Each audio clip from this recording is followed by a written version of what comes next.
हाय सांग मैंने जय जगन्नाथ मु दिलीप स्वागत करुँ मो यूट्यूब चैनल को। तो आज नवम दिन ब्लॉग रो नवम दिन। तो आज आपण मानक किसी गोटे विशेष रियालीटी कहबार जनइबार अच्छे जो रियालीटा समस्त होती बस गोटे बेसिकाली कहूँ जो झील मानक जो झील मैंने भल पाउच ना तुम्हें बाप माँ राण भी खाई दौच समस्त राण खाई दौच ना मुझे पुओ को भल पाऊनी तापर भी से पुओ को तुम भल पाउच कि लास्ट को कौन कर पुणी जो लास्ट स्टेज तुमको पलि आसना जो बाहागर स्टेज पलि आसना से टाइम रे तुम्हें बाप माँ राण खाई जो पुओ को भल पाउच ना से पुओ को भी छाड़ दौच। यहाँ सत कथा यहाँ भल नुहे ऊपर भगवान भी अच्छा दुनिया रे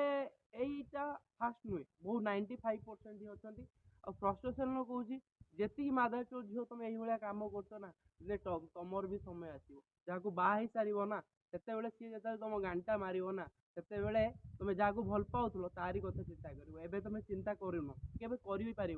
भगवान को डाक समय जल्दी आसू तुम जल्दी गांडी मर हुआ तापर ही जापर भूल कौटा ठीक कौटा जब भूल कहली तो क्षमा करेंगे जदि सत कहली तो लाइक और कमेंट मध्यम निश्चित जनइबे आ प्लीज रिक्वेस्ट कर भाई मैंने सब्सक्राइब और फॉलो करूँ ये तुम मोर अनुरोध। जय जगन्नाथ।